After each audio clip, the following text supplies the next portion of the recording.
Livro A Alegria de Testemunhar. Como falar de Jesus de maneira eficaz, de Alejandro Bullion. Capítulo 2. O sonho de Deus. Já escureceu. É noite. Sinto-me compelido a sentar à escrivaninha do meu quarto no hotel. Ligo o computador. Querido Senhor, suplico, envolve-me em teus braços. Abre os portais do céu e faze brilhar teus pensamentos em minha mente. Meus dedos pairam levemente sobre o teclado. Pensamentos de tristezas e sofrimento humano me oprimem. O mundo gemia, preso na armadilha das trevas do pecado. Todo o universo habitado chorou, pois cada homem e mulher estava condenado à morte eterna. Mas o Senhor Jesus tinha um sonho: oferecer-lhes redenção. Ele resgataria seus filhos do mal, iria restaurá-los à imagem do Pai e apresentá-los como igreja gloriosa, sem mancha nem ruga ou coisa semelhante, em Efésios 5:27, por ocasião de sua segunda vinda. Mas todo sonho traz consigo uma etiqueta com o preço. Jesus pagou um preço supremamente alto por seu sonho. Isso custou-lhe a vida. Paulo afirma que Cristo amou a igreja e entregou-se por ela. Versículo 25. Ele se deu como sacrifício e morreu. Como um cordeiro foi levado para o matadouro e como uma ovelha que diante de seus tosqueadores fica calada, ele não abriu a sua boca. Isaías 53:7. Na Bíblia, encontramos o magnificente sonho de Deus descrito vez após vez. Feche os olhos e, com a imaginação, visualize a glória sugerida no seguinte verso. Quem é essa que aparece como o alvorecer, bela como a lua, brilhante como o sol, admirável como um exército e suas bandeiras? Esse é o sonho de Deus. Um povo preparado, uma igreja gloriosa, sem mancha, formosa como a lua, brilhante como o sol, refletindo o caráter de Deus. Essa igreja é composta por seres humanos capazes de ouvir a melodiosa voz do Pai que diz: levante-se, refuja, porque chegou a sua luz e a glória do Senhor raia sobre você. Olhe, a escuridão cobre a terra, densas trevas envolvem os povos, mas sobre você raia o Senhor, e sobre você se vê a sua glória. As nações virão à sua luz, e os reis ao fulgor do seu alvorecer. Isaías 60, de 1-3. É uma igreja gloriosa, pura e imaculada, como uma noiva vestida com o mais puro branco, esperando o noivo. Imagine uma igreja autêntica, genuína, sem nada artificial ou político, não servindo à vista como para agradar a homens, mas como servos de Cristo, fazendo de coração a vontade de Deus, servindo de boa vontade, como ao Senhor, e não como a homens. Efésios 6, de 6-7. Essa é a igreja que concretiza os sonhos de Deus. São esses os súbditos do reino do Pai. Aproxima-se rapidamente o dia, e não tardará, quando Jesus há de aparecer nas nuvens dos céus, chegando para buscar a igreja dos seus sonhos. Nesse dia, a pergunta que ele nos fará não diz respeito a números. Quantas pessoas levei ao batistério? Quantas novas congregações organizei? Ou quantos templos ajudei a construir? Não me entenda mal, tudo isso tem seu lugar enquanto os fiéis de Deus seguem avante neste mundo.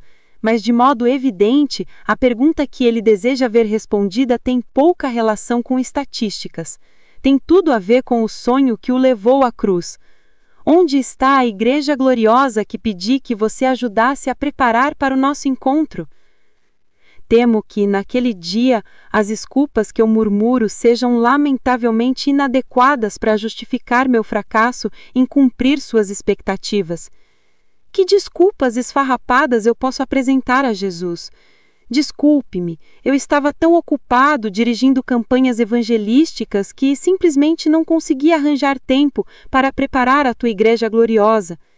Sinto muito, eu tinha um alvo de batismos e isso me deixou sem tempo para ajudar a preparar tua igreja. O Senhor Jesus me pediu que eu ajudasse a preparar uma igreja gloriosa, uma que refletisse a glória de Deus. Esse é o seu maior desejo. É também a missão que ele me confiou. Como posso realizar esse sonho divino? Como posso ajudar a igreja a refletir a glória de Deus? Em primeiro lugar, preciso compreender o que significa a glória de Deus. O que é a glória de Deus? Ellen White ajuda-nos a responder a essa pergunta específica. Orai com Moisés, rogo-te que me mostres a tua glória. Êxodo 33, 18. Qual é essa glória? O caráter de Deus. Testemunhos para Ministros, página 499. Deus espera que sua igreja lhe reflita o caráter, mas o pecado desfigurou seu reflexo em nossa vida. Jesus veio ao mundo a fim de reproduzir em seres humanos o caráter do Pai. Deixou tudo para trás no céu e veio ao mundo de miséria e dor para pagar o preço de nossa restauração. Por esse motivo, Cristo aguarda com fremente desejo a manifestação de si mesmo em sua igreja. Quando o caráter de Cristo se reproduzir perfeitamente em seu povo, então virá para reclamá-los como seus. Parábolas de Jesus, página 69. O Senhor Jesus aguarda pacientemente que a igreja reflita seu caráter antes que venha receber seu povo. Recapitulemos uma declaração semelhante apresentada no capítulo anterior.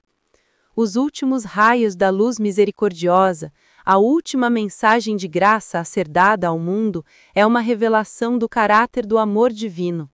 Os filhos de Deus devem manifestar sua glória. Revelarão em sua vida e caráter o que a graça de Deus por eles tem feito. Parábolas de Jesus, página 415, 416. Que desafio impressionante! A última mensagem a ser dada ao mundo não é teórica, não é meramente o ensino de um corpo de crenças. Em vez disso, tem tudo a ver com a manifestação da glória de Deus. Temos de sair e proclamar a bondade de Deus, tornando evidente seu verdadeiro caráter perante as pessoas. Devemos refletir sua glória. Fizemos isso no passado? Temos revelado o caráter de nosso Senhor por preceito e exemplo? Fé e Obras, página 61. Até que ponto tenho entendido isso? Com que seriedade estou preocupado em edificar a igreja dos sonhos de Deus? Que significa preparar uma igreja que reflita o caráter de Jesus? Como procuramos edificar seu reino? Quando estudamos o capítulo 6 da carta aos Efésios, encontramos as ferramentas que Deus providencia para a edificação de uma igreja assim. O apóstolo Paulo apresenta tais ferramentas metaforicamente como peças de uma armadura. Por isso, vistam toda a armadura de Deus para que possam resistir no dia mau e permanecer inabaláveis depois de terem feito tudo. Assim, mantenham-se firmes, cingindo-se com o cinto da verdade, vestindo a couraça da justiça e tendo os pés calçados com a prontidão do evangelho da paz. Além disso, usem o escudo da fé, com o qual vocês poderão apagar todas as setas inflamadas do maligno. Usem o capacete da salvação e a espada do Espírito, que é a palavra de Deus. Orem no Espírito em todas as ocasiões, com toda oração e súplica. Tendo isso em mente, estejam atentos e perseverem na oração por todos os santos. Efésios 6, 13 a 18. A igreja que se revestir com a armadura poderá resistir no dia mau e permanecer inabalável depois de ter feito tudo, refletindo com firmeza a glória de Deus. Essa será uma igreja aprovada, exatamente como o apóstolo declara.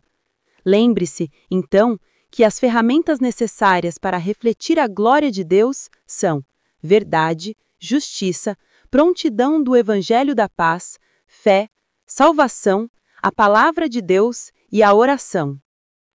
Precisamos examinar mais de perto a armadura. Vamos dividir a armadura em 2 grupos. No primeiro, colocaremos a verdade, a justiça, a fé e a salvação. Deus coloca esses 4 instrumentos divinos em mãos humanas, mas a participação do ser humano limita-se a aceitá-los ou rejeitá-los. O segundo grupo inclui a oração, o estudo diário da Bíblia e a prontidão do Evangelho da Paz. Esses também são dons divinos, mas só se aplicam se a pessoa colocá-los em prática. A participação do cristão em usar essas 3 peças da armadura é muito mais ativa. Permita-me explicar um pouco mais. Você e eu não podemos acrescentar nem subtrair algo da verdade, justiça, fé ou salvação. Tudo o que podemos fazer é aceitar esses dons ou rejeitá-los. Estão sempre disponíveis, independentemente do controle humano. Mas no caso da prontidão do Evangelho, do estudo diário da Bíblia e da oração, nossa participação é indispensável. Somos nós que precisamos, diariamente, orar e estudar a Bíblia. Deus não tomará nosso lugar para fazer isso por nós. Todos sabemos o que significam a oração e o estudo da Bíblia, mas o que quer dizer prontidão do Evangelho da Paz? Isaías nos dá a explicação. Como são belos nos montes os pés daqueles que anunciam boas novas, que proclamam a paz, que trazem boas notícias, que proclamam salvação, que dizem a Sião, o seu Deus reina. A prontidão do Evangelho da Paz significa levar pessoas a Cristo. Podemos chamá-la de testemunho. É um componente indispensável no processo do crescimento espiritual pessoal.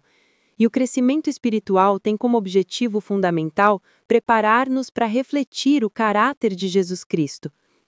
Muitos cristãos conseguem orar e estudar a Bíblia dia após dia.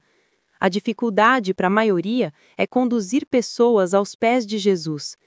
Cristãos sinceros, bem-intencionados, como sem dúvida o são, tentam e tentam de novo, mas com demasiada frequência acabam frustrados quando procuram levar outros a Jesus. Após alguns fracassos, chegam à conclusão de que simplesmente não possuem o dom de testemunhar. Contudo, segundo o ponto de vista divino, orar e estudar a Bíblia e levar pessoas a Jesus não são dons. São as ferramentas-chave para o crescimento cristão. O uso dessas ferramentas determina nosso crescimento na graça de Deus. Para que essas ferramentas atinjam os resultados pretendidos por Deus, precisam trabalhar juntas. Podemos ilustrar o conceito comparando-o ao uso da dinamite. A dinamite tem 3 elementos: o pó, o detonador e o pavio. Se faltar um dos 3, não haverá explosão. Por outro lado, se os 3 elementos são combinados corretamente, está preparada a cena para uma detonação espetacular. A mesma coisa acontece na vida espiritual. A oração e o estudo da Bíblia sem o testemunho constituem uma fórmula incompleta. Essa combinação sem o terceiro elemento pode bem levar ao fanatismo ou ao misticismo. Ellen White adverte: estamos no tempo de espera. Porém, esse período não deve ser dispendido em devoção abstrata. Espera, vigilância e trabalho diligente devem ser combinados. O que exatamente a mensageira do Senhor quer dizer com devoção abstrata? Para mim, de maneira clara, ela tem em mente a oração e o estudo da Bíblia por si sós, sem a obra de levar outros aos pés de Jesus. Uma coisa é certa: se você faz do testemunho uma parte ativa de sua vida devocional, em pouco tempo experimentará um novo e extraordinário nível de crescimento que resultará em refletir a glória de Deus. É à medida em que nos entregamos a Deus para o serviço da humanidade que Ele se nos dá. O maior discurso de Cristo, página 81. Humberto era um respeitado ancião de igreja, sempre fiel aos seus deveres. Era pai dedicado e extraordinário esposo. Na igreja, todos o amavam. Os membros olhavam para ele com admiração e queriam ser como ele. Ninguém sabia, porém, do profundo vazio que Humberto sentia no coração. Ele passava noites inteiras virando de um lado para outro, sem pistas da causa de sua insônia. Vivia uma exemplar vida moral, assim como devem fazê-lo todos os cristãos. Na superfície, não havia razão óbvia para sua ansiedade. Ainda assim, era profundamente infeliz. Foi então que decidiu escrever-me uma carta. Escreveu acerca das coisas boas que sempre procurara fazer para Deus. Então perguntou se isso era tudo que havia na vida cristã, ou se ele, de algum modo, estaria perdendo algo. Enquanto lia a carta de Humberto, comecei logo a ver que ele falava de tudo, exceto das pessoas que havia conduzido aos pés de Jesus. De repente ficou claro para mim o porquê da insegurança de Humberto com relação à sua experiência cristã. Ele era fiel em orar e em ler a Bíblia diariamente, mas nos meses recentes havia perdido o gosto pela devoção pessoal. Naturalmente, isso preocupava. Ele se sentia um impostor, sabendo que outros o admiravam. O estudo da lição da escola sabatina se tornara uma maratona das noites de sexta-feira. Afinal, ele precisava dirigir o estudo em sua classe na manhã seguinte. Decidi responder à carta de Humberto explicando a necessidade que o crente tem de procurar alguém a quem conduzir a Jesus. Humberto não respondeu à minha carta e entendi que não havia seguido minha sugestão. Mas algum tempo depois, enquanto assistia a um concílio da igreja, ele me procurou e me fez lembrar de sua carta e de minha resposta. Então, emocionado, Humberto expressou seus sentimentos. Pastor, sua carta chegou recheada de palavras de sabedoria. Hoje sou uma pessoa diferente, cheia de felicidade real. Levei 2 pessoas a Cristo no ano passado. Agora, uma vez mais, sinto aquele primeiro amor que havia perdido. Essa é uma verdade tão simples de aprender, mas mesmo assim a mais difícil de colocar em prática. Ninguém pode crescer no cristianismo pessoal. É impossível desfrutar a emoção da vida vitoriosa sem incluir na vida devocional a experiência de levar outra pessoa a Jesus. Seria o caso de que, agora mesmo, você se sinta frustrado porque tantas vezes tentou, mas fracassou em fazer isso? Permita-me dizer-lhe que não há necessidade de temer. Testemunhar pode ser fascinante e não precisa ser complicado. É mais fácil do que você imagina. Para começar, permita-me tranquilizá-lo a respeito de alguns temores específicos. Você não tem que dar estudos bíblicos, bater a porta de estranhos ou dirigir reuniões evangelísticas. Ótimo, você diz. Mas logo surge a pergunta: exatamente como vou trazer pessoas a Jesus? É exatamente isso que este livro procura realizar: ensinar você a testemunhar de Jesus.